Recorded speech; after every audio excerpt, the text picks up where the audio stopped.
بالله من الشيطان الرجيم. بسم الله الرحمن الرحيم. إن الحمد لله تعالى نحمده ونستعينه ونستغفره ونستهديه ونعوذ بالله من شرور أنفسنا ومن سيئات أعمالنا. من يهده الله فهو المهتدي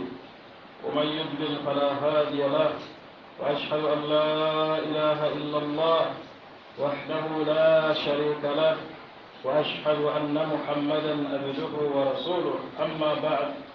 فيا عباد الله، اتقوا الله تعالى وافعلوا ما أمركم به واجتنبوا ما نهاكم عنه، واعلموا أن أعظم ما أمركم الله به هو التوحيد، وهو إخلاص العبادة لله وحده لا شريك له، وهو الذي خلقتم من أجله. قال الله تعالى: وما خلقت الجن والإنس إلا ليعبدون. والمصلحة في ذلك راجعة إليكم فأنتم بحاجة إلى عبادة الله سبحانه وتعالى لتنالوا بها رحمة الله وتنجوا من عذابه. فالله أمركم بعبادته لمصلحتكم عنكم. أما هو سبحانه فهو غني عن عبادتكم. قال الله تعالى: إن تكفروا أنتم ومن في الأرض جميعا فإن الله لغني حميد. قال تنتو من سبا من سكلنك كتنكوني على بلو كان تنك الشيطان لا وسواسه من على فرجول بيلا وبور موجين بعد ملوكا بنو كفرو نيني على بلو aninka kando ñina bulu ka adana bulu fanan nga sin tank fawlu niyola jaw malu la aninna barul la jaw malu bawo ala kanda jango wo dammale si kanda wo dammale mo moti membe kandala ala men filindi fanan hali duniya be kafta nyoma ite wo mari kanda no la bure ka sede a fanan ko batu mansate keren fente je men jarta ka batu anyanta ka batu na man kala tallada mati de nyote man so men na la londoto de nyote man so men na la maraloto de nyote man so men na ala didaroto ka sede a faranko na kunti ba Muhammad sallallahu alaihi wasallam ala la jongole mati ala kila le fanan mati sallallahu alaihi wasallam o be kola atun ba de molo bem pango sila anin ka jama seluma bewo si ala nya silan wala anin ka bara ko le meliyalon ko ye yamal wala ka jamfa fengol fanan me yalon ko yem fatandi wala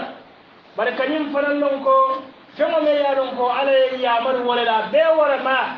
nima muratul be kafu birin qur'ano kono ban ko sunno kono ban na adol abe kew yamar fengo be wala ma mun tawhidole ala ma alayhim fa tawhido kan tawhido badi ngol wole mo bato me ka ki ala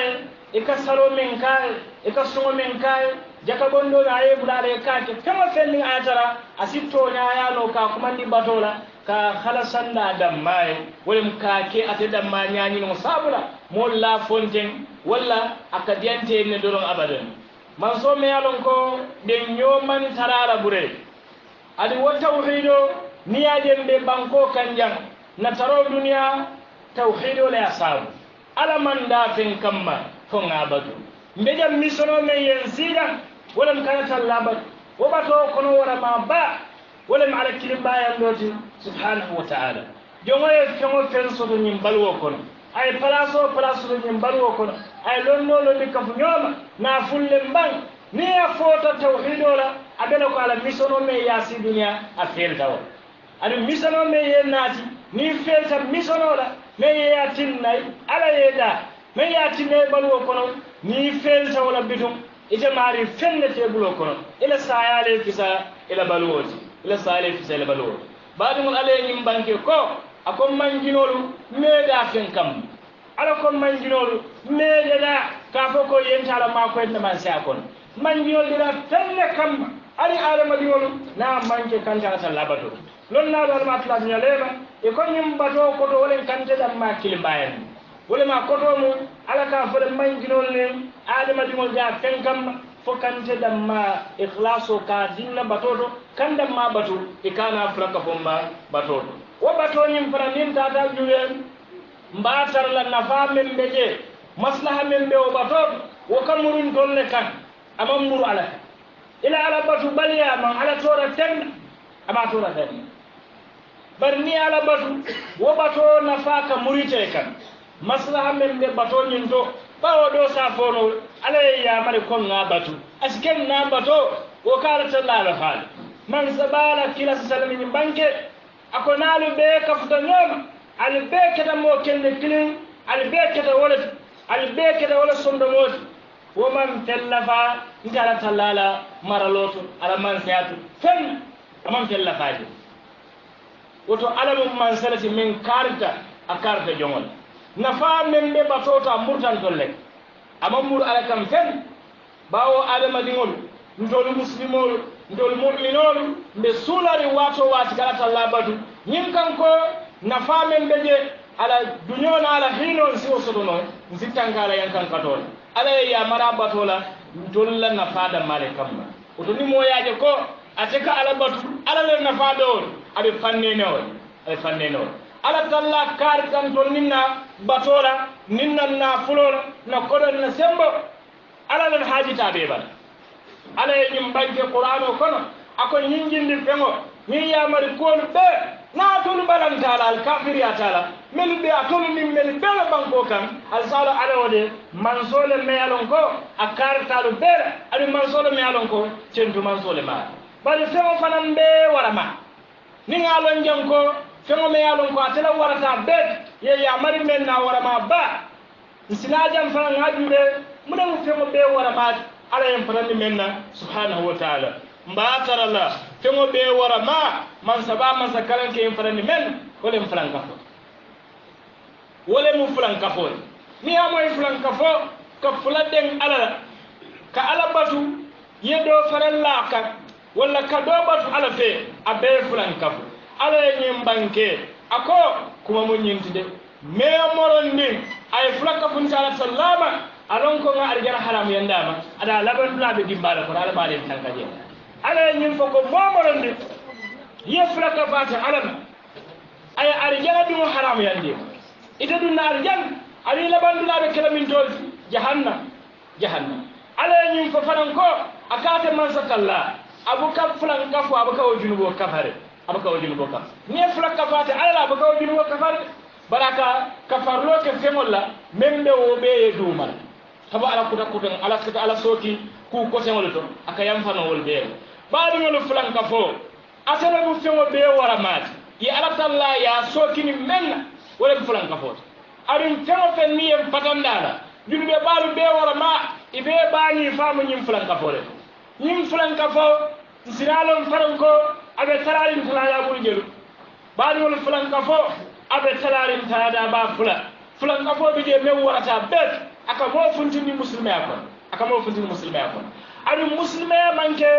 pala sorti me alon ko na du yo bote kay sakalam rako fenne botan ko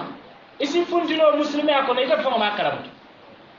ite makaram woto ke hakkilo to fento me yalon ka be bondi la dino kono ide be tabla batola ide tabla sumola yara fa be zero na fata be fulan ka fo wara maka mo funtini muslimi akon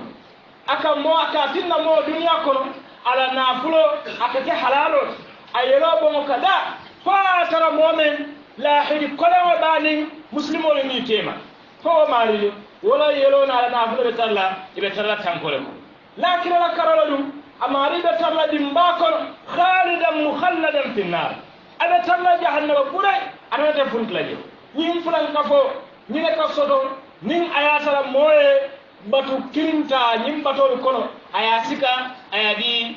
ala tanola membe ko ka furewulu ta kewulu kin mo fuladum ni ñi doye bero lon abe bero damina nkaje ko ñi hakilo ku ya bak hakil ku ya sadaka mo ni ba bola ibu ka tambi mo mari le kata ya dia bawo bero be ñi jabi la nyaadi yiro aba jabi la nyaadi bari kanina ko ñim dere batula ñi yiri batula adi men kata kaburo ibe shirk akbar ibe fulan kafo kon dekilo la ñunu ɓeela hakkilo kuyata i ɓeela bammanta ɓe aɗo aka feyantolu ñakoto ɓaake aka feya ñakoto kata kaɓuro to purila haajo e sa jara purila haajo e jara kata kaɓuro to jata kende e jaroɗo hakkilo kuyamanta ɓaake momen ɓelaari njat asi ware ñakoto ñawa ña sasa a fata wala ko a sasatale ya jara fa belete ita hakkilo ma o jeenode ita tawoya ka fo sasala ɓenna musole sasala ɓen ɗigol naata min kaɓuroto ñin ka wo sasate jara aya tawa koma ɓanta o sasala ko a ɓanta sasala ko amariñin mbiraɓe faaɗa aye ni fonkollel soto ɓalwo kon aye natollel soto aye haɗankollel soto haajolne ɗum ɓaɗa ani o haajolu ɓanda walla ye fure o fureji ya mundi i ɓeɓela nimisoyi tandi len duniya kono ɓan walla lakira isa foye ko lafta mbe korre a kirine kono lafta fulala lafta sabal ndiwolu lafta fa min ɓan ñunu mewo men nafan sun korda moto men ɓe ɓula kono lafta moto kutamala muso ɓen ɓe ɓul lafta ka mañolaka natowo ɓaala ani wo natollel fa hana karanda ko kumfin weliyo amari ɓe lafiri londi kotomoɗa aje ko ateman mello hani moolu ɓe aje ko ñiya ɓe non oto yimmen ɓe fota jang ina kana bara lum kirin iko kata o ñini kaburoto inin kafirol mel ɓe makka min yalon ko kilaye tele ye ɓerol kafu ñooma ye yirolu lese ko ka walla batula haajole ñini ɓulo kono ɓaɗu won fawli ɓo ɓeela la lumole ñim banque kowol nila o e tolla hakkilo ɗiyata na sayim fulanka fulal wol ɓo ɓeela ñeñi min kala e ka foyen ka ñin jalaŋolu batu men kamma e sim futandi ala baama yalon alala ɓe je men marta haajol la men ka haajolu jaara bari la jeeroɓe konde futandolo ma daarek nin ga kumandi daarek a tinna kumo moyla fo nga jalaŋo suton ka o bato sabula si futano ala baama pour woyenna haajolu jaara ila ñin mum fulanka fo baati ite fana iñaɓe alala ila mo kono e sa kumandino jeer isi salalu bonni fulla haajo e jaara yo bee filije iko keni kata mo kalla kabroto pour duwa jaabo sabula pour la haajolu si jaara woɓe ɗamen ni ya ñinin ka wallahi ni e furewle ɓe wulindi kabro kono furewle ɓe ke ɓe batu ika duwaɗe ñini ɓe ɓulo kono ni wultela kabrol kono isi kawo kuya iɓe kawa kuyara ye jaken mune kañum siida ndoni ɓe suulari ñuluɓulu duwa ɓawon tole feɗanten bandi annabi o kono jongo bandi ala ɓaaro ka kun fo ɓaara saba aɗo o kono ala ɗiwoli ka duwaya walla londo meyalon ko molu ɓe nafa kan ala londo molu ɓe nafa kan ala ni walla ala sadaka men ɓe ɓorlaya baraɗeɓe taare oto na banta ala ɓaaro ka kun furo fanan banta ala ɓaaro kuntuta aɓe suulari molna kooɓa nin kanko si duwaya isi duwaye ika kata siwoto ika men kaw kuya fon ka wara ika i fon ke ñaame ni ɓe o kaɓrol batula ni ɓe ala tono kilire ɓe kawa ni ɓe ala talla kumandila iɓe kawa oto ɓaɗiŋol kata kaɓrol fulanka fu ɓaalem aka mo kafiren ɓaɗiŋol ka karakeɗo ke kaɓuroye ka ke jinole ka ke jalaŋol ye ñin kanko aɗa feata mool ɓulude yeta moro ya saji konon fa yafa ite o saji konon fa yaadali yoɓo qur'an o ayaji ma yaadali yoɓo sunno min tole oto mimaji yafa jalamo i felantiye dabu hoke li gayrillah ashrakta bi barika yeflakafo alama azza wa jalla i felantiye fulankafo ke fulankafo bakata ta saji konon faɓe sone ala yafa ɗayla teɓuloto ye fulankafo ye yerola gongani oto nin kafo yele bango aka mulun jama feyeta doron ye ɓeroje iko mbe yelo mbe sajio farajim ɓerore woɗan man ta moroya foy ko sise ɗumɗuma ba aka fee hakkilo to aka fee aɓaka ke fe ñakoro kuuta kata ɗon ga sise o tan keme fula doro ena ya kanati inna lillah ye kubalaki walam ye yelode bon ala tanoye azza wa jalla ka yelo bon ala tanoye fulan kafole me alon ko a warata fulankafole me wara ɓaɗigol kaɓurolu tatale e keta jalaŋol moyi ke batu satolu jamaman kanal birim tubabu kundalen ma a arabu kunda a motin kunda jate jamaman kanal ala nugola moolu fanan i fanan marasata ñin sifata aɗaɓe kere walla ɓe na keran nañin bankolu kanja ni ala man baraka kañin dawalu to ala man baraka tan kiloro to kata tawhido kan abe ate bayla mo ka fa ko la saba man kanya wara wala lakan wa man kanya til tannani wa man kanya ko sanji kirin sai ala sanji kirin abu bangoy ka baaf de kele sango sa banda yo sango seinka yo seinka wol men ka sango seinka akoy ka ko wolu nana te o furo danil hajila de bari ni ko meta ونسي العلم لولو ما ياتينا كنيم ساني كيلو جورا ماما كارل بان نقول سانو على سانو بنت كارومن بيتلو نقول جورا ولوندو نانينا مumuri woni turmudo ni ngaba mutolu na yenin kibaro moy ko mumuni mu waliyole a yaran nabol kanke kulula hajol kajar imane na family barako beje setan fala be fekela akadi abun sonde mol kono wo mumuri woni wo turmudo mi ayo kamrol ba ibe batula ko nuhula molu akete jame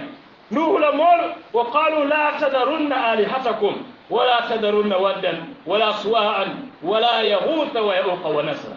fa fi sahih an ibn abbas an abdullah ibn abbas ko nyim molu mel fotani ayama teg mo nyim malil muyti diri banta shaytana natana akwato la kabila kare akwata albeba ni mal be alfa kabila kare ni mal be moro ni mal be karanna ay ñete ñim molu beela salbe mu nekela al porta yoro le saba al ya mulu ñulula ibagira nalbe tambilela al haklo su kar bulel biri woli yoke ime batude bawo to yakere mem balance buri haklo su bulala bari biri londo jam fata dorom ñino kita kuola wo portale lu tate baltu o portale lu tata ibatuta bala sallallahu alaihi subhanahu wa ta'ala sintanka fulan ka fola jaw mala ربنا آتنا في الدنيا حسنة وفي الآخرة حسنة وقنا عذاب النار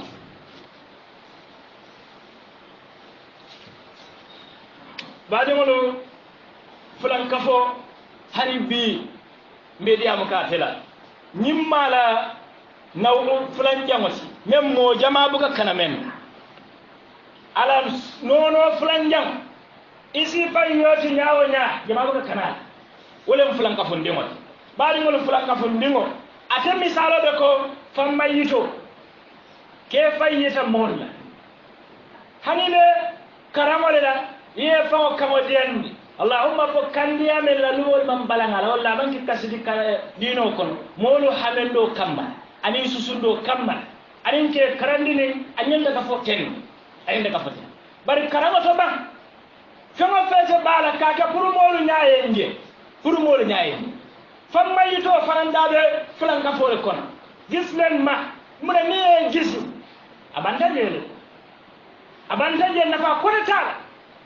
ala bato bol kanyin ki ala kamma azza wajal baadi ngol hani kacha dam ma hani kacha mo baadi ngol ya kacha ala bato le ma kada ke danko e safo ni ya fodoro wo foro le la joti ikata salo la jamo nan ko mo yaaje fulan ka fole muna ke fulan ka foti inyanta kanyinki alale kam itata akido kamma ko kafam nyine yake fulan ka fonde mon anin ke kalim ala salla kanola wajanjanta molu mamuta kasi ayatinna molu surata men yalon ko kabaniye ikali ala kana lela baniye kali mo kalni mo karla lela ni dalla to sika ye kali ala molu kanya biga ke bude bo aka koy molu kam ibe fanial min be to nyala ike kali mole la nemman ci alati ike kali kar fulan kafo le mat fulan kafo ke kali ala sallallahu tanola fulan kafo le mat ada ben na kan kono aben na diya molu kono men nim to musita nin hakilola nga kumo don jube mbaaji la ko nyul ko to mun kalole nyul mun kalole ci adi mun kalole ci me alon ko abuka kenin alala ika kenin ala tanole ka keni ala tanol mo ke kali be mbala itulu bota memba mo ke kay la saatola mo ke kay la kabirol mo ke kay la mamal hani mol belalon ko ifa malu ban imamal ban wala kabro kono ibe surari bul duwala kari woro kari muwan sanju jurumo ibu kadwa wala para kana sila cirkilin do aka fa no kulo wuri dim ko no kulo wuri dim ko wala mala kalot billahi be fare nyame abu kafir abite kalla mamalla walla mum nyulumum fulan kafo lel fi anim kafo moyo ko alanite النبي ما بري يقول ناتا كايكو إفرنا مولكا إكنيم فعل ملكا كولا على ولا كفلا كفام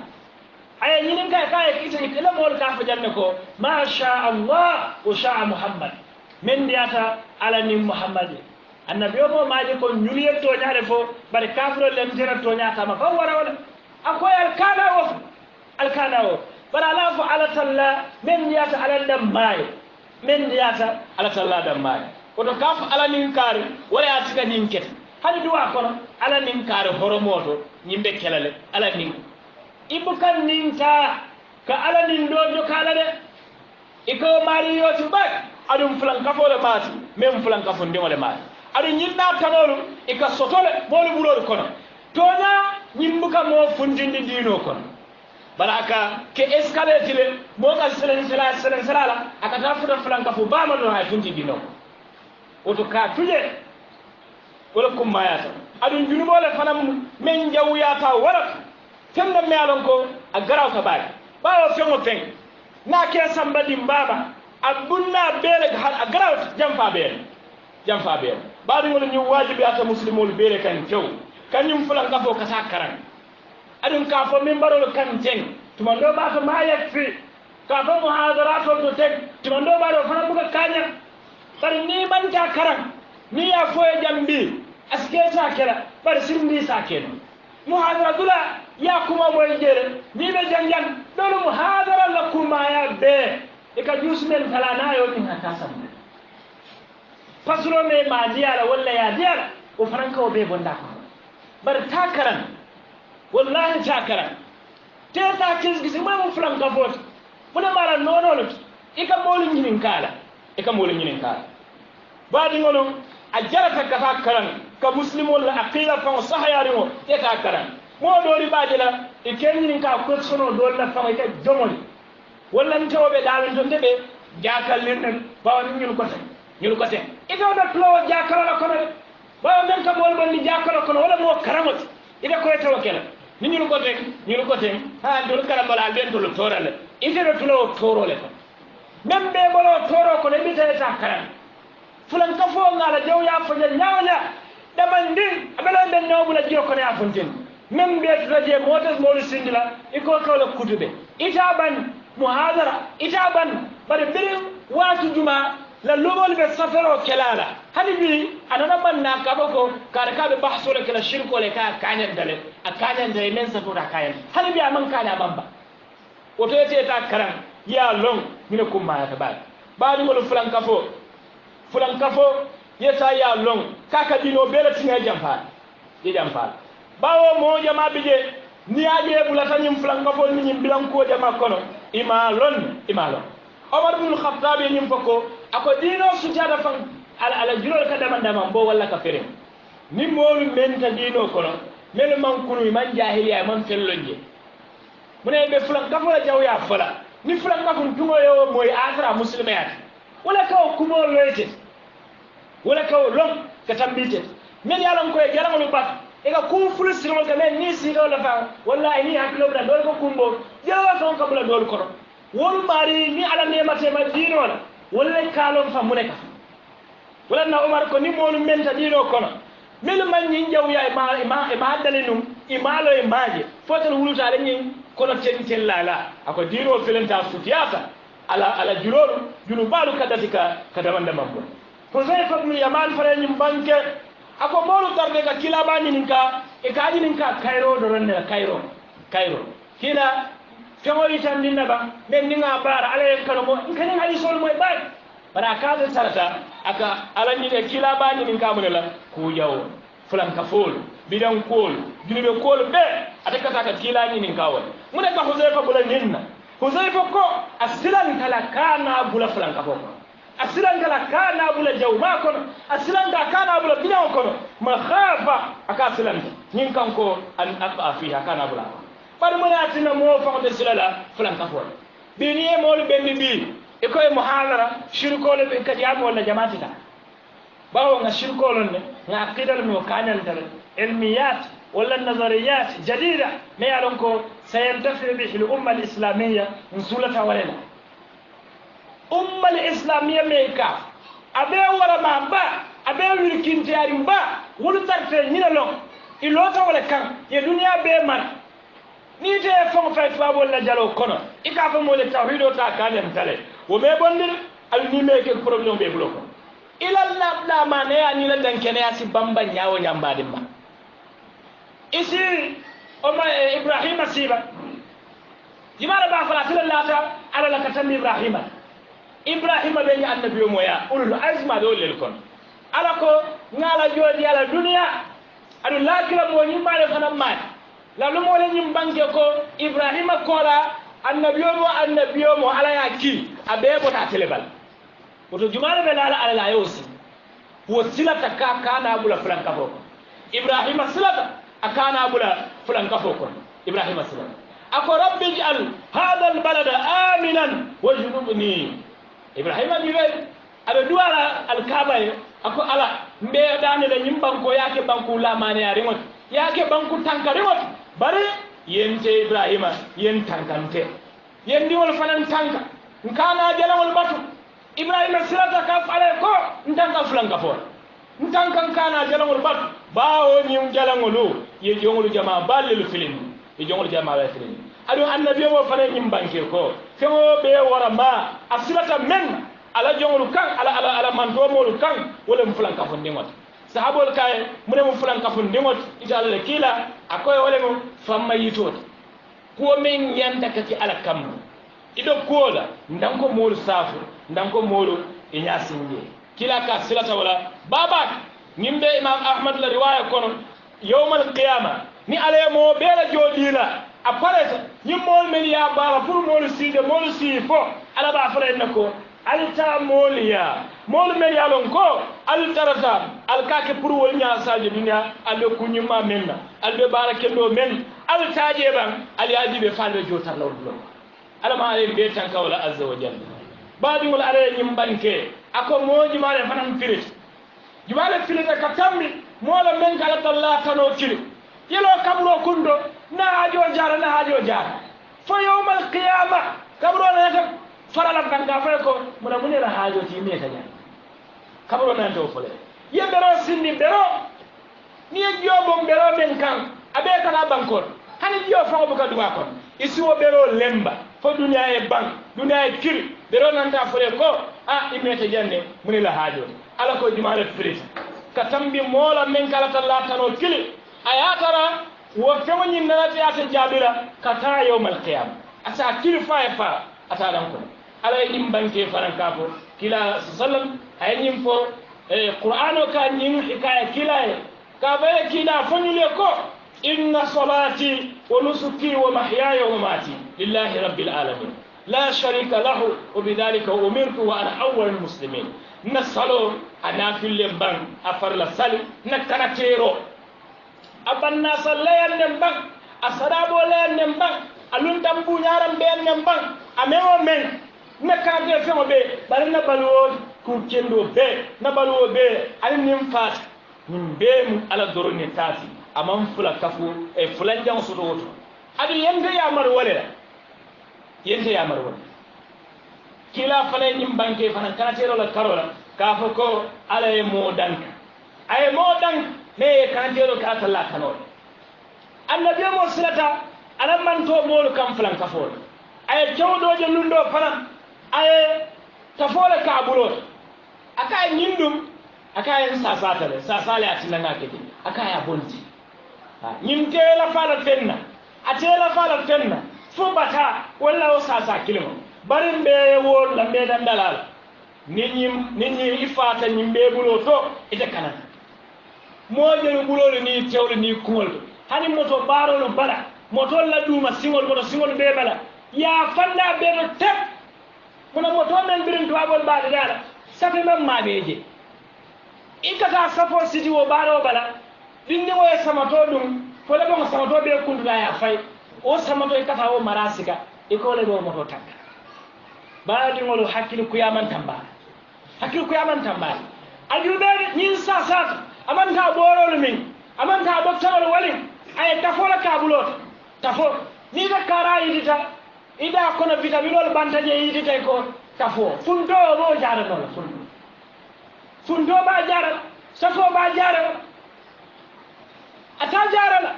ta doctorol wali annabi mo kay ko nyintela fala fenna ajiba ya sobin oɗo ni fanan sa sata doctorol ɓe kerin molu wali lon nalun i wali men ya kuwolo ni e ñininka iɗo ɓorol fole sa yo ɓorol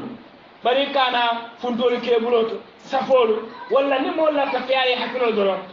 a yaali yaalo a ka faale mo karle ɓe ɗin wala ɓenoma tennin te jara mo jella moolu fanglu fata foyla faarimo kolalem doctorol naata mune sasa ñim fa aya kara ɓe sirin suwo kono ya ɓaɗo ɓe ke safo na furata wonima sasa folo ɗula alatallala ɗemaro kola asikkanano ɓaaɓiŋolu wo tafu feŋolu bee wo safolu bee kiila ko nimmo wo moro ni ya siti bala ye fulale kaf alam oto mbo fulan kabo men fo kan jang ne safole bala doron yewle ki alam aɓe o kono annabi mo ñim fo kono mo moron ndin ye kali alatalla tanola i kafiriyata walla ye fulaneta ya kaf alam ɓaaɓiŋolu ka kutubo soro mbeye muru kana fo ko ntema karam kana fo ko ntema akaram ma long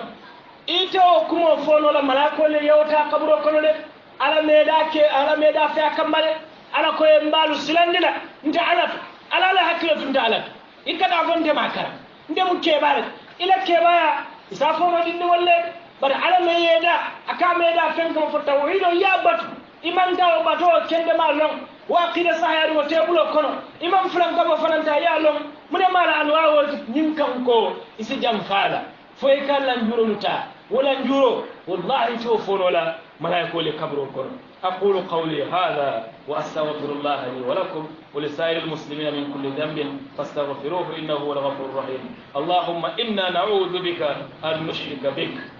wa nahnu na'lam wa na'udhu bika an nushrika bika ونحن لا نعلم ونستغفرك بما لا نعلم ربنا آتنا في الدنيا حسنة وفي الآخرة حسنة وقنا عذاب النار ربنا لا تزغ قلوبنا بعد إذ هديتنا وهب لنا من لدنك رحمة إنك أنت الوهاب وصلى الله على نبينا محمد وعلى آله وصحبه وسلم